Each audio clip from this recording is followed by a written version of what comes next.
So great. So thank you so much. Good to see so many familiar faces in the audience and so many new ones as well. My name is Jeff Jordan, and I'm with Rescue. We actually just recently dropped the social change group, so we're just Rescue now. And what I'm going to talk to you about today is a different way to look at disparities. And so in public health, disparities is a big part of today, in the US in particular, how funds are allocated, a lot of times how the initial framework of a campaign is set up, to reduce a specific disparity within a population. And this is sometimes leading us in the right direction, but sometimes it isn't. And so I want to show you a little bit of that information. So very quickly, I'm from Rescue, and we're a behavior change marketing organization. We started out in tobacco control, as Rowena said, and we also work in physical activity, healthy eating, violence prevention, sexual health, alcohol use, and we have about 130 staff now across North America. And so here just kind of gives you a breadth of the different places where we do our work, with state health departments as well as with the FDA, where we run their multicultural tobacco prevention campaign called Fresh Empire, and we also run their LGBT tobacco prevention campaign called This Free Life. So looking at disparities, so we typically talk about disparities demographically, whether it's race or income level or geography, and the demographics, as we know, they don't tell the full story, right? The only time that we were exclusively defined by our demographics was maybe the day we were born. Ever since then, we've lived lives, we've developed values and attitudes, habits, interests, and all of those things have shaped who we are. And it's hard to say that just based on these demographic variables that we can predict whether someone is going to perform a behavior or not. And so we're wondering, is there a more meaningful way to look at disparities that still allows us to concentrate our funds on the populations that need that effort the most, without necessarily generalizing populations just based on race, just based on income, etc. And throughout the talk, some of the key slides will auto-tweet because it's 2016. So let's start with a little bit of a foundation. So the first thing we have to realize is, to change behavior, we have to change something that affects behavior. And I think all of us understand that, it's not enough to create awareness or to just put a marketing campaign out there and say, that's behavior change. We have to change something. And so, well, what can we change? There's lots of different things we can change. The most common thing that, whether you're a social marketer or you're call yourself a health communicator or anything in between, the most common thing that people try and address is knowledge, right? Now the difference though between an awareness campaign and a social marketing campaign that's focused on knowledge is that you have identified that there's an actual gap in knowledge and that you have reason to believe that filling that gap will actually lead to behavior change. Understanding the connection between what you're trying to change and the ultimate behavior is key in creating a campaign or an effort or an intervention that actually leads to behavior change. So knowledge is the one we work on the most. Another one that we work a lot on is ability, oftentimes through policy change. So these are things like adding bike lanes and just making it easier to perform a healthy behavior or making it harder to perform an unhealthy behavior. Then we have exchange, the idea that we can actually manipulate the rewards and costs that are exchanged when people perform behaviors. Right? What a crazy idea, but we do it every single day by excise taxes. We do it by making it so that EBT cards have greater value when you buy produce. So we manipulate that exchange to promote healthy behaviors all the time. And the last one here is norms. And by no means is this an exhaustive list, but these are kind of the four areas where we tend to do the most work to try and cause change. And norms is particularly interesting because this is the idea that people perform behaviors because they think they have to in order to fit in with their society, with their culture, their social group, whoever it is. And while we do a tremendous amount of work changing knowledge, helping people, helping ability, manipulating the exchange, we don't often do as much work in the norms category. And so this is the one that I want to focus a little bit more about because when we're talking about disparities, disparities could be affected by any one of these. It could be that there's a knowledge gap within one group. It could be that in a certain community there isn't an ability to do something, often down in like food deserts, for example. It could be exchange. It could be that some people can't afford the behavior and we need to make it more affordable. But it could also be that there is a group of people who believe that to fit into their group, their society, they need to perform this risky behavior. And if that is the challenge, we've got to address that challenge head on. So how do we do that? Well, the tobacco industry gives us a good framework for how to do this, surprisingly. They have been doing norm change for almost 100 years. And their goal has not been to simply sell their product. They realize that Marlboro can't just take product away from Newport, right? That's not good enough. They need to convince people who don't smoke to start smoking, particularly young people, in order to sustain their business model. So how do they do this, right? Well, that's a little different than your traditional commercial marketing. They're focused on lifestyles. And their focus is, well, if we can associate a specific lifestyle, a specific identity with tobacco use, then people who want that identity will feel that they need to perform this behavior in order to fulfill that identity, right? So we have a number of brands that focus on kind of country lifestyles, like Marlboro and Copenhagen, and they focus on associating the identity of being country, right, with tobacco use, whether it's chew or smoking. Now, it doesn't mean that you have to live in the country and own a farm to use tobacco products. But if you want a little bit of that identity, they provide you a way to show that that's who you are. Right? And that's a value. It's like this imaginary thing that the tobacco industry has created and that people have bought into, and that now they use tobacco because they believe they're getting that benefit, particularly young people. Right? And they created it out of thin air through marketing.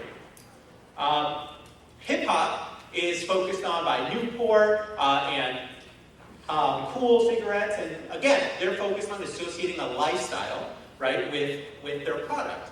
And it's no coincidence that minorities are more likely to smoke menthol products. It is by design. It's been 40, 50 years that the tobacco industry has been targeting minority communities with menthol products. And then alternative lifestyles focused by Camel, by New American Spirit. It's interesting, like, New American Spirit kind of is the organic brand of tobacco. For the hipsters who think that, I don't want to smoke the bad cigarettes, I'm going to smoke the organic ones that are owned by and manufactured by the same people that, make the other cigarettes.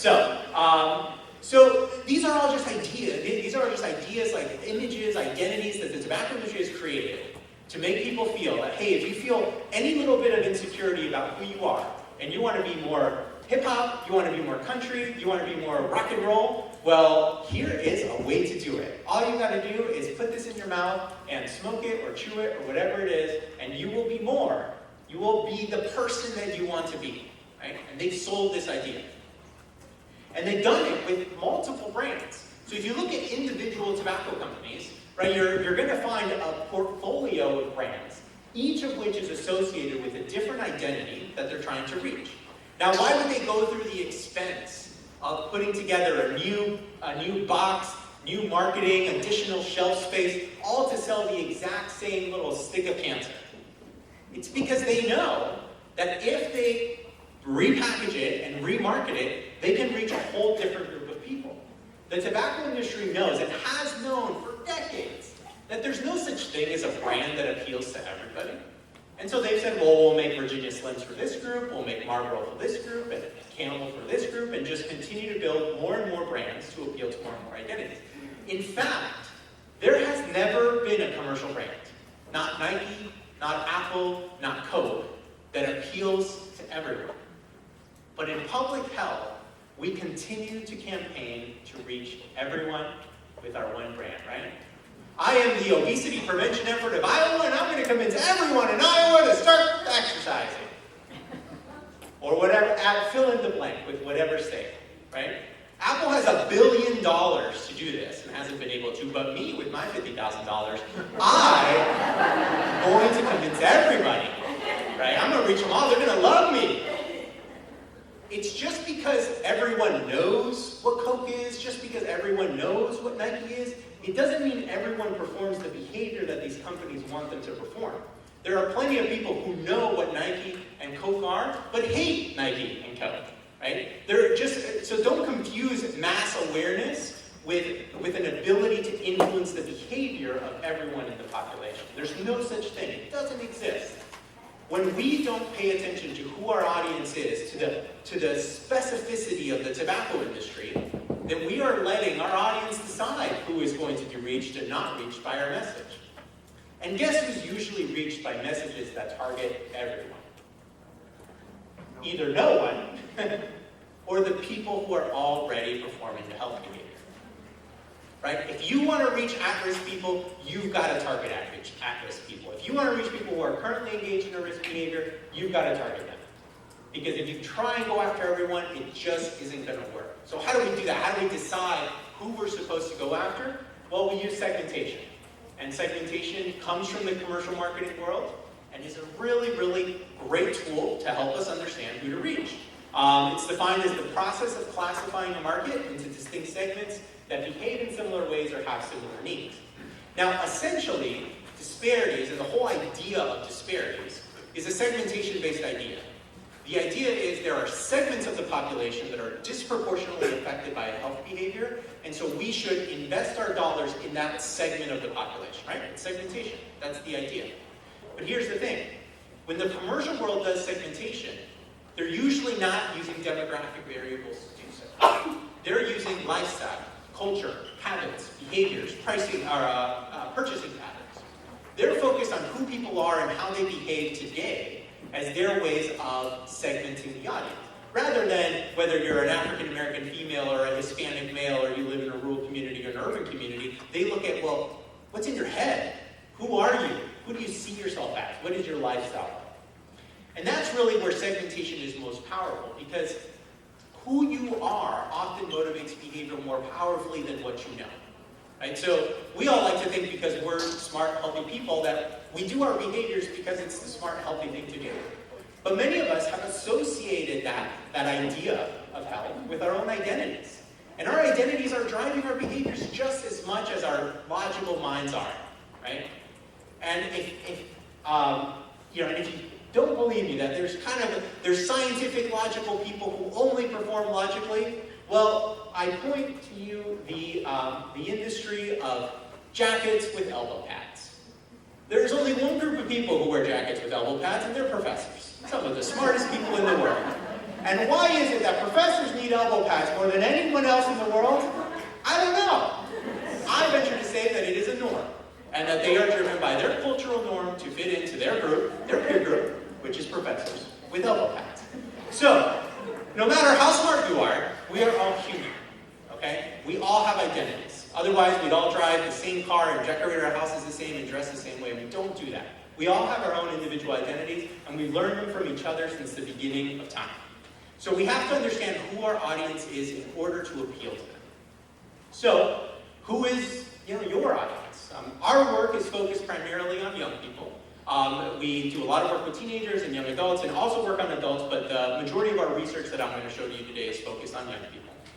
And the way that we segment young people is through this idea called peer crowds. And so peer crowds, it exists in the literature. It's an evidence-based segmentation approach. And it's defined as the macro-level connections between peer groups with similar interests, lifestyles, influences, and habits. So while a teenager has his or her peer group that he or she belongs to, both the peer group and the teenager belong to this macro-level peer crowd that shares significant cultural similarities across geographic areas. And so the best way to think about it is, let's say that, here in Clearwater, we go to a high school, we go to the lunchroom, and we look at kind of all the teens hanging out there, and we find this table of goth teenagers, right? They're all wearing dark clothing, they all listen to a certain kind of music, they're all giving us a certain look. They've got that attitude, they've got all that going on. Well, then you travel home, let's say wherever your home is, let's say you travel back to Seattle, you go to Oklahoma City, you go to Portland, Maine, you go to wherever else in the country you go to a high school, you go to the lunchroom, and what do you find? Another group of goth teenagers giving you the exact same look, dressed almost the exact same way, listening to almost the exact same music, right? Influenced by the exact same influencers. It's like, well, how the heck is it possible that across thousands of miles, these young people who have never met each other share almost the exact same culture? And it's because of peer crowds. It's because of mass media, it's because of the internet, it's because of celebrities, it's because of record labels, it's because of fashion companies, it's because we are now an interconnected world that shares influence no matter where you live. And so peer crowds help us understand, well, what are these norms that you're trying to subscribe to, that you're trying to align yourself with, in order to understand where your behaviors might be coming from. So the way that we work on understanding peer crowds is we use photos. And the reasons that we use photos is because there's too much baggage for words, okay? When you've sat in a focus group and there's someone there with like an ironic mustache, a hat wearing a feather, and flannel that definitely was produced like 50 years ago, and you're like, so how do you describe your group? And they're like, well, we're like normal. That's the moment where you realize words alone don't describe culture, right? Because everyone sees themselves in a different way. But if you show them a picture and you say, is this the kind of person you're talking about? Then you can find agreement. So we use photos, and we ask young people to organize pictures based on who they think hang out with each other. We do the same thing with young adults. And then we put these little stacks of photos into a statistical analysis. We do a social network analysis on the photos themselves. And we find what are the photos that are most likely to be connected with each other.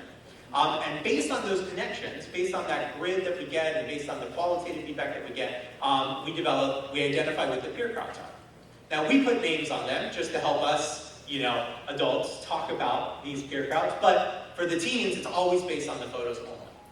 So as we've gone around the country, we've done this research over and over and over again, and we've now done it in Canada, and next week we're doing it in New Zealand. We are finding very, very similar peer crowds no matter where we go. For high school students, the 5 most common peer crowds that we find are mainstream, preppy or popular, alternative, country, and hip-hop. Okay, so let's go through each of these real quick. And one peer crowd you don't see on here, it does occasionally come up, is LGBT. LGBT always comes up for young adults, but for teens, there doesn't, at one high school, there doesn't seem to be enough LGBT teens to form their own peer crowd. So what they do is they hang out with these other peer crowds, and then usually it becomes its own culture once we look at young adulthood. So that's just a caveat there. So these are the 5 that we typically find. Preppy teens are the quintessential teenager. This is the MTV teenager. This is who most corporations target because they are the biggest and kind of most affluent group. They spend the most money. They care about how they dress. They're listening to top 40 music, so that means that they listen to a little bit of hip hop, a little bit of alternative, a little bit of dance, etc. Anytime something is taken over, anytime something kind of goes mainstream, it's usually the preppy teens that have taken it there. All right, so this is the center of culture. The next group we have is mainstream, and they're different from preppy teens. Mainstream teens are the teens that every parent wants, because mainstream teens have something else that they worry about besides their social status that drives their behaviors. Okay, so they care about some club that they're involved with. They care about their academics. They maybe care about their sport. They're really, really focused on going to college. They're really focused on their career. Doesn't mean none of the other teens will be successful or anything like that. It just means that these teens aren't willing to put anything at risk through their social groups, right? So they are very, very low risk when you look at health behaviors because they have this other focus in their life that drives them. Then you have alternative teens, and alternative teens go by many names: goth, rock, hipster, emo, skater, punk, but they're all united by the idea of a counterculture. They are the rebels. They are trying to not be preppy. They are trying to be different from preppy. And they appreciate kind of their individuality and uniqueness, and that's what drives them. And next we have country. Now country teens, you don't have to live in the country to be country. But at the same time, not everyone who lives in the country is country. Okay? So what defines a country person? They're traditionalists. They're more family oriented than the other groups. The other groups definitely have strong family ties, but this group is more about kind of passed down culture.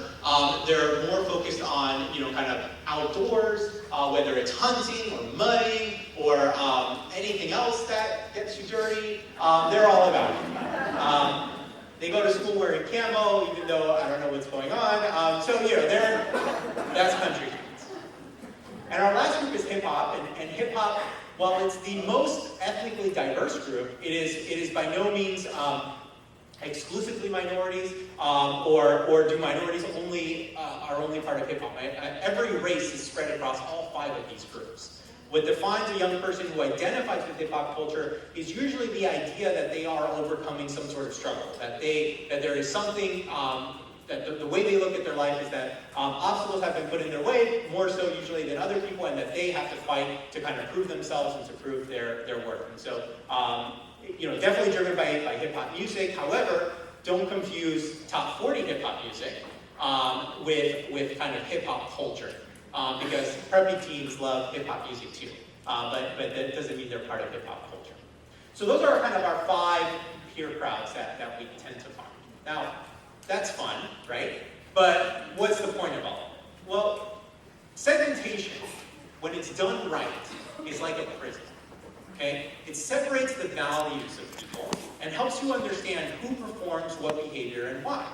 And when we just focus on demographic-based segmentation, we create a lot of noise because we're not really looking at who people are, what their lifestyle, their identity is, and so we can't really look at their values and their attitudes and their norms and understand, okay, why is it that this group believes they need to do this behavior and this group doesn't? So segmentation provides that tool. Here's an example of some of the value differences that we've seen. So take the first one. Companies and corporations should be able to do whatever they want. We found that alternative teens significantly disagree with this value, while country teens significantly agree with this value. So let's say that you're doing a tobacco prevention campaign, and you're like, well, let's do a big anti-industry, the tobacco industry is evil thing. Okay, great. Alternative kids, all for it. They're going to support you, they're going to think this is great, etc. Country teens, well, this is America, and companies can do whatever they want in America. And they are not going to have a thing to do with your campaign because their value does not align with the premise of what your campaign is based on. So this is why it's impossible to reach everybody with a single campaign. Even you're talking about all teens, all young adults, all adults, it doesn't matter. Because we all have different values and different motivations for our behaviors. And segmentation based on identity and lifestyle helps us understand who people are. Now, this is all just kind of, fluffy pictures for now. So let's get into some data. The photos that we use in the focus groups, we are then able to put them on a survey. And it's called the I-Base survey. And this is what it looks like. There's a female page and there's a male page, and people choose the pictures that they believe are most likely identify with their friends and least identify with their friends. And so through a miracle of public health, the state of Virginia was able to add this survey to their youth health survey, their statewide youth health survey. People, it's possible to change this thing, all right? You just got to have perseverance. So this happened last year. It included over 5,000 high school students across 83 high schools in Virginia. It's the youth health survey, so it asks about everything except for sex, because teens in the South don't have sex. And then we had the I-Base survey, so we were able to look at peer crowds and all these different risk behaviors. So well, first let's look at size. Okay, so what we found was that the biggest group, and there's 2 colors here. So the green bars are primary influence. These are the peer crowds that these teens most identified with, okay? And then the gray influence is any influence. So what we do is you get a score for every single peer crowd based on which picture you choose.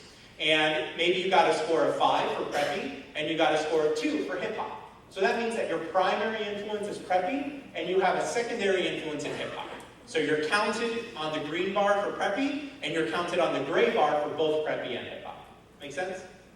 Okay. So for preppy, about 35% of Virginia teens identify as preppy primarily, but preppy culture is pretty big. This is MTV, this is the radio stations, it's a huge culture. So it affects about 75% of teens to some extent. About 20% of teens identify as mainstream with a reach of about 64% of teens. 15% of teens identify as country with about 34% reach. 7.4% of teens identified as hip-hop with about 32% reach, and then almost 6% of teens identified as alternative with about 11% reach. Right? So when you think about the reach, there's a lot of overlap because teens are mixing their identities, and that's fine. Understanding where kind of a behavior is coming from is what we want to know, so we know where we need to target. Okay? So the next thing we did is we said, well, if these peer crowds are kind of like a map, right? If there was a geography to these peer crowds, how would we organize them? And so we looked at the overlap to help guide us into like, well, where should we put it? Like, where would preppy sit on the map? Where would hip hop sit? And based on which groups were most likely to overlap, we ended up kind of creating this map. So what we saw was at the center of culture, the peer crowd that was most likely to be mixed with others was preppy. So preppy is at the center of teenage culture. Down at the bottom is mainstream, and on the right side we've got hip hop, on the left side we have country, and at the top, the group that was least likely to be mixed with mainstream was alternative. And then you have these in-betweens, right? You have, they're just abbreviations, but you have preppy and hip hop, you have preppy and country, preppy and mainstream. So that's what those in-between boxes show. And then at the bottom, we had enough people that were mixing three peer crowds, preppy, country, mainstream, or preppy, hip-hop, mainstream, that we were able to create boxes for them as well. So this was kind of our topography of peer crowds in Virginia. Okay? And based on the qualitative research we've done in other states, we are willing to bet that this is pretty nationally applicable because these peer crowds, we just find them wherever we go. In terms of size, here's how it distributed. What was interesting was that the purists were relatively small groups. Only 4% of teens were purely preppy only. Only 3% were purely mainstream. Most teens were in the in-betweens, right? So the biggest group was actually the mixture of preppy and mainstream, with about 21% of Virginia teens falling in that box. About 12% were preppy and hip-hop, mixing that side. And so you can kind of see all the different numbers there. And this is important for us to know because we want to think about these are social behaviors. So when you can spread something socially, it's usually a virus, right? And we usually look at it like an epidemiologist and we say, well, where is it coming from? So we're like, so if this virus is spreading through social groups, we need a map, right? We need to know where the epicenter is. And so this is our map to try and figure out, well, where are risk behaviors coming from culturally? So that we can go, take our team and fly to Africa and eradicate Ebola, right? We want to do that, but for smoking. How do we do it? So here's what we found. First, for tobacco use, and all of these bar chart graphs will be the same. At the bottom, you see the peer crowds there. We have preppy, mainstream, hip-hop, country, and alternative. And for any tobacco use in the past 30 days, 22% of Virginia teens had used any tobacco product in the past 30 days. Hip-hop and alternative were at highest risk, at 36 and 34%. Country was at elevated risk at 28%. And then mainstream was at significantly low risk at only 7.9%. Okay?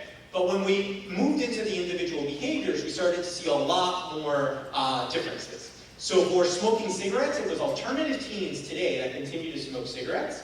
20.8% compared to just 2.8% of mainstream teens, right? Almost a 10-fold difference between the two groups. So two completely different cultures performing this behavior totally differently.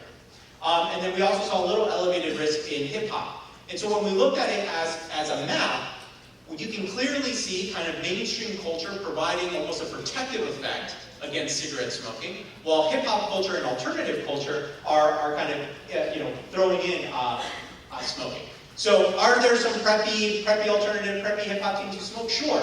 But it's not coming from them. It's most likely coming from alternative culture and coming from hip-hop culture.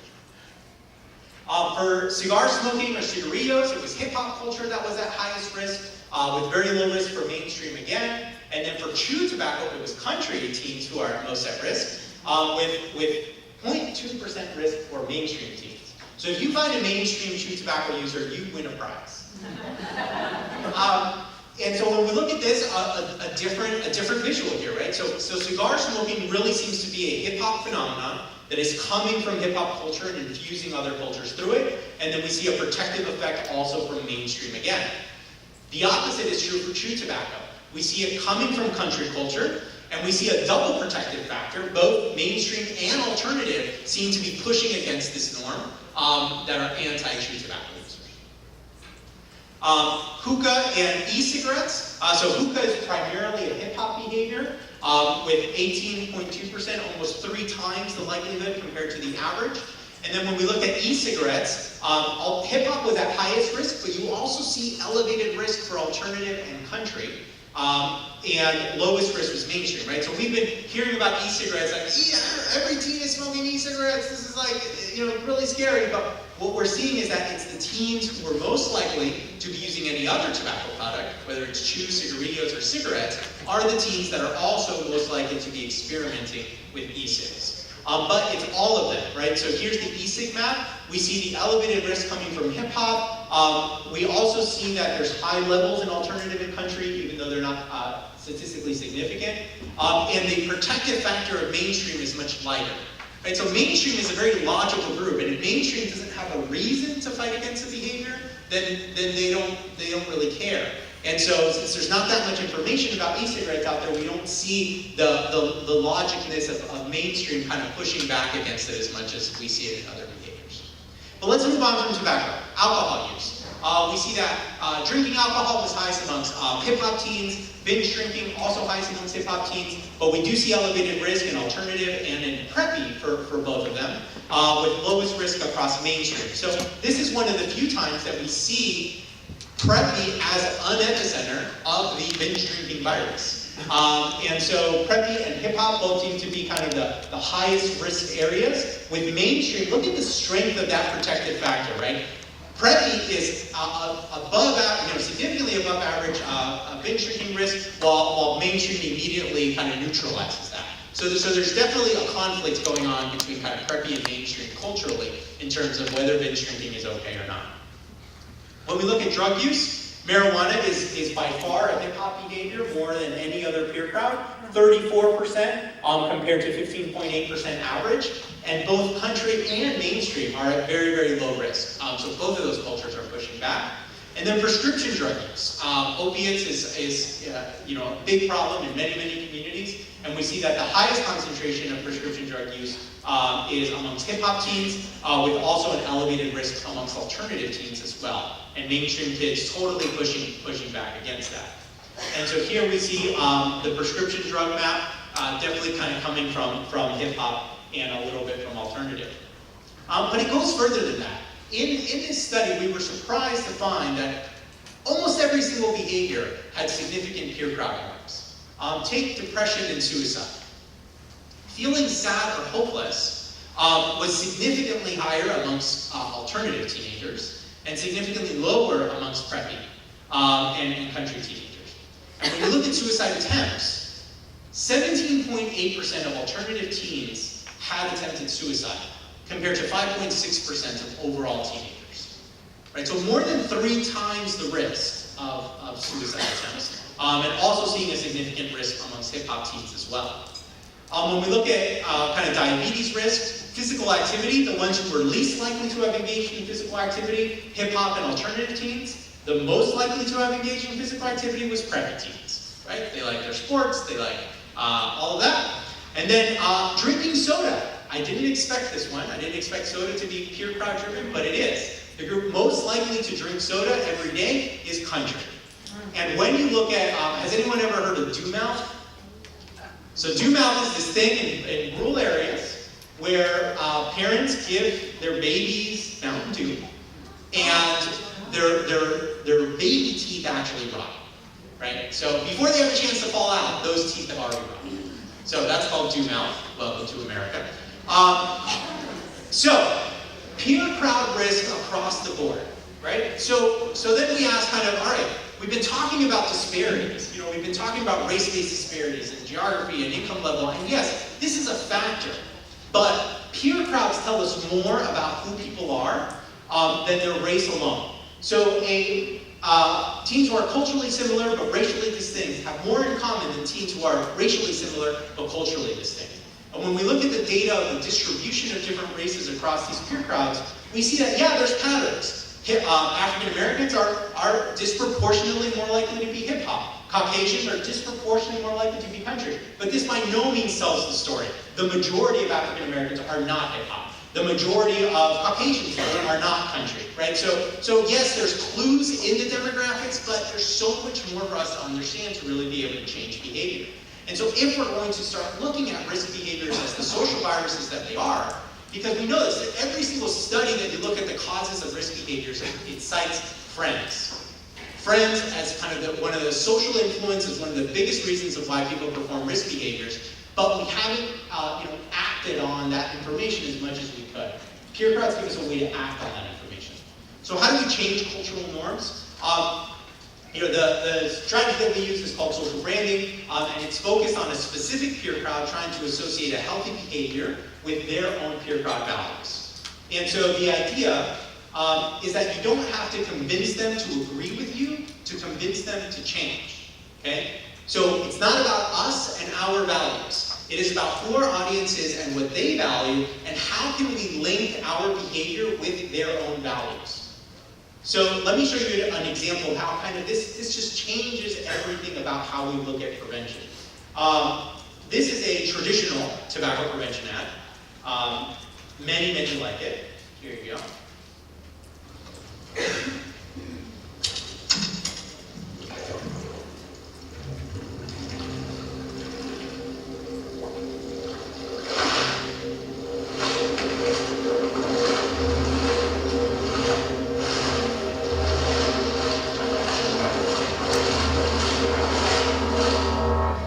1 in 3 kids who smoke will die from it. Okay? Very typical of tobacco prevention. It's giving you a fact. We've got a nice multiracial group. We don't really know what they are. They could be mainstream, they could be preppy, they could be country, but then again, no country team would be in a boat without a fishing rod, so not country. So we have no idea what they are. They're as nondescript as possible, right? And are we talking about their values? I guess if you consider not wanting to die a value, then yes. But other than that, there's no connection to who they are and why they perform, why they smoke. That's because when we say our target audience is teens, or young adults, or adults, we don't have any more information. We can't hop onto one value because there's another group that has a different value. So we're forced to create creative for the lowest common denominator. And creative for the lowest common denominator is not how we motivate people to change their behavior. So here's an example of what happens when we have a lifestyle-driven audience. This is for country teens. There's nothing better than growing up in a small town. Everybody knows everybody. When I broke down or something like that, they're always there to help me. I like living in the sticks. People here usually take care of each other and care about each other. So when I heard that 1,300 Americans die each day because of tobacco, I couldn't help but think about my hometown. In fact, that's more than the population of 1/3 of Virginia's towns. I don't want to see anyone from my town killed off by tobacco. That's why I choose to live tobacco-free. So you have the exact same fact, tobacco's going to kill you, right? But presented based on the values of that audience, right? It wasn't about you wanting to live, it was about this idea that you have this small town, that the interconnectedness of that town, and how, death in that town is not something that we want for anybody, right? So it totally changes the spin of how we present information, the people that we present, the pace. Let me tell you that doing focus groups with country teens, the kind of pace they want to see in a commercial is totally different. If there's too many flashing stuff, too many flashing colors, it's from the city and they're not interested in it. So even the production style is different once you know clearly who your audience is. Here's a different example. This is for alternative teenagers.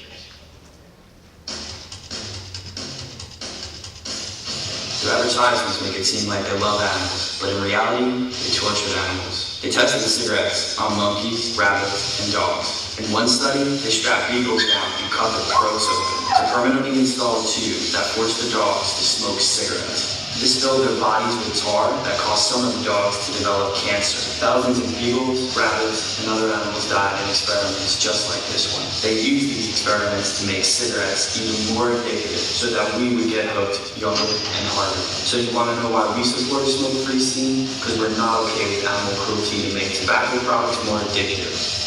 For more on big tobacco and animal cruelty, check out the Blacklisters on Facebook and leave a comment.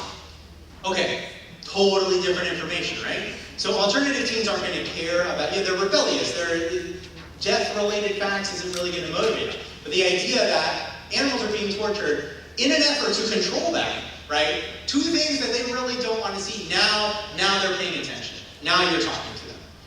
And the last example I'll show you is from our FDA campaign for hip-hop teens. And again, just kind of pay attention to what they're talking about. Because each one, while they're all talking about tobacco, the way they're presenting it is completely different.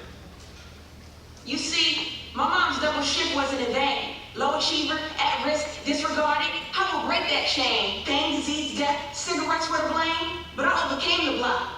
And the shock when my grandpa's lung cancer caused by cigarettes was caught. Distraught and left alone. Had 3 generations in one home. Not broken, but awoken. Setting sights on CEO of independence as my goal. So I reject cigarettes to regain control. Keep it fresh. Live tobacco free. So now we've got, a whole backstory, where she grew up, her family, the multi-generations in her home, the idea that tobacco has been controlling them, and that she can break the cycle, right? She can take control of her life and her future, in part by being tobacco-free. And for a hip-hop teen who's looking for ways to stand up and take control of, their own destiny, that is a powerful message. So, to address disparities, we have to identify the real cause of disparity. It's not a demographic, right? Just being a certain race isn't the only reason that a behavior is caused. Lifestyle can help us better understand disparities caused by cultural norms, because when we're armed only with demographics, we are likely to preach to the choir within our demographic, right? There's mainstream teens of every race, of every income. If we focus on demographics, we are most likely to create a campaign for mainstream teens because they're kind of the most accessible. They're the lowest common denominator created. So we have to know who we're talking to beyond demographics. Tailored and targeted efforts to change norms, ideally with multiple brands, or if you can only afford one brand, have a targeted brand for one group. Help educate your funders that you just can't reach everybody with a single campaign. And finally, connect the desired health behavior with the values of your segmented audience. Our values don't matter to our audience. It's their values that matter. And we should go into every single campaign saying, what do you care about? And what is it that's important to you? So with that, I'm happy to take questions. Thank you very much.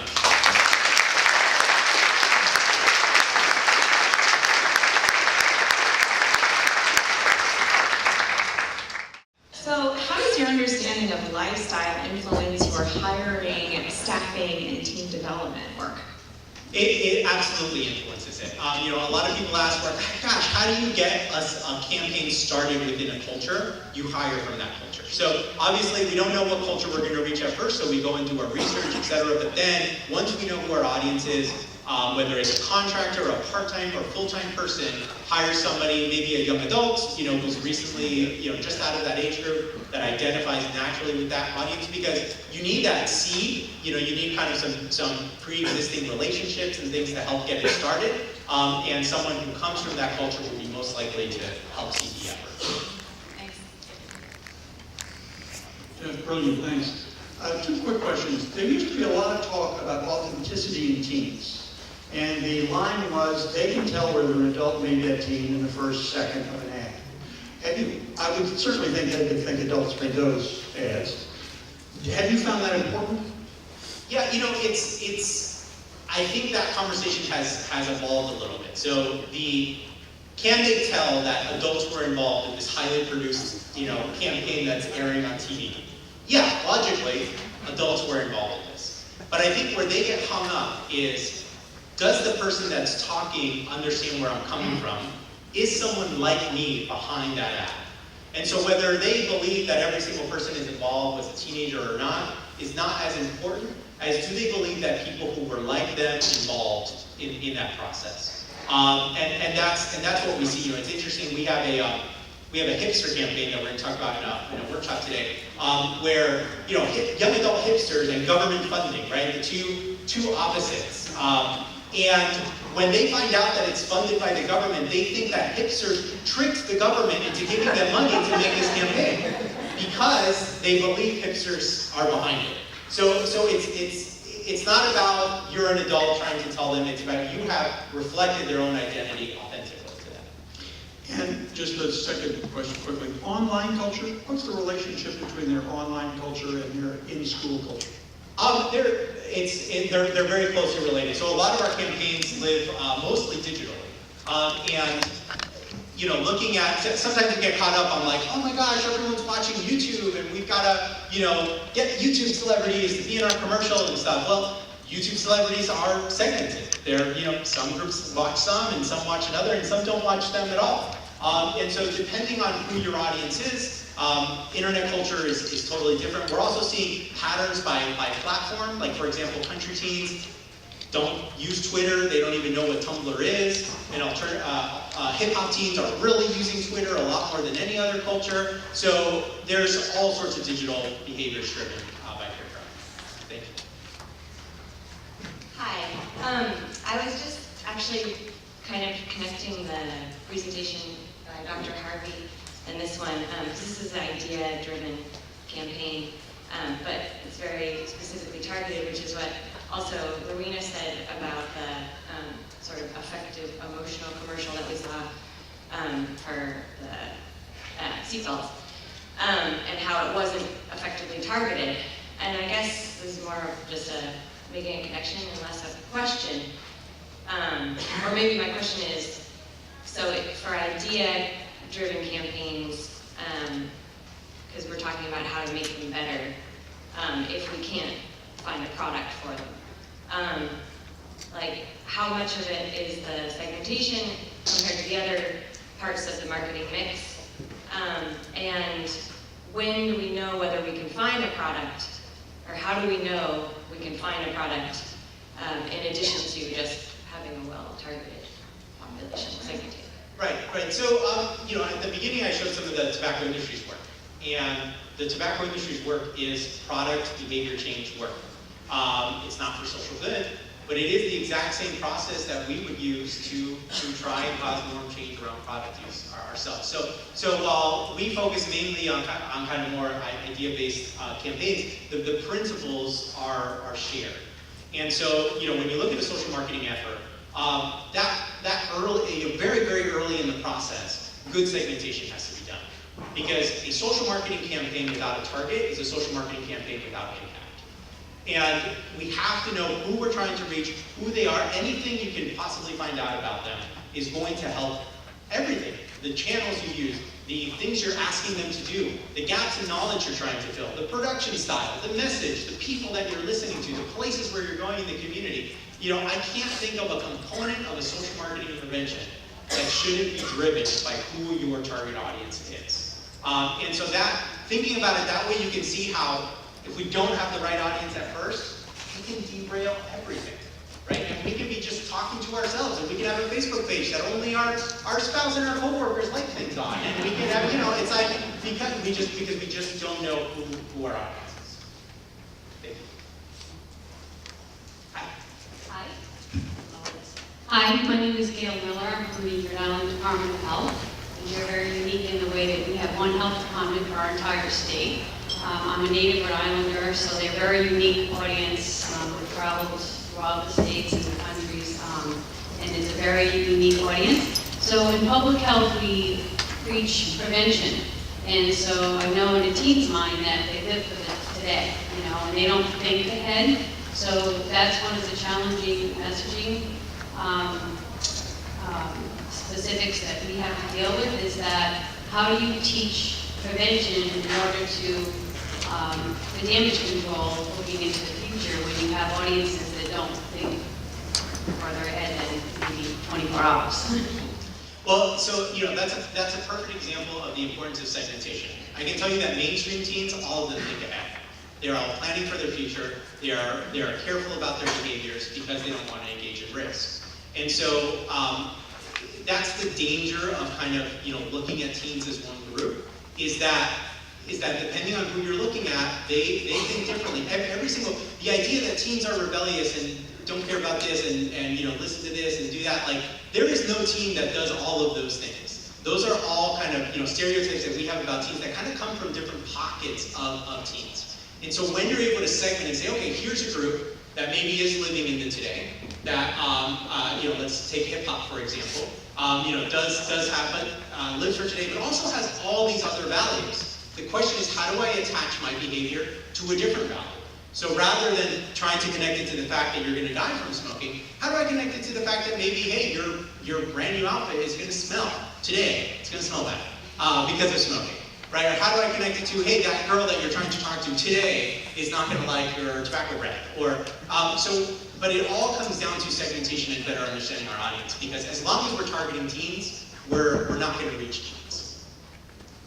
Got time for 2 very, very quick questions. All right, quick ones. How do you take advantage of this information? Are there media that lets you focus only on hip-hop or only on country? Great question. So traditional media, so-so. There's definitely channels. So Fresh Empire, for example, is on national TV. It's focused on BET, MTV2, certain shows on VH1, etc. But more so than traditional media is digital media. Digital media is designed to be targeted. If you look at the interest-based targeting that you can do on Facebook, on YouTube, on Twitter, it's giving you all the tools you can to target people. You could almost target a single person by how closely it allows you to define interests. But none of those tools will work for you if you don't know who your audience is, right? So sometimes they don't even let you do age and gender, but if you know what they're interested in, you can find teenagers and you can find the right group that you're looking for.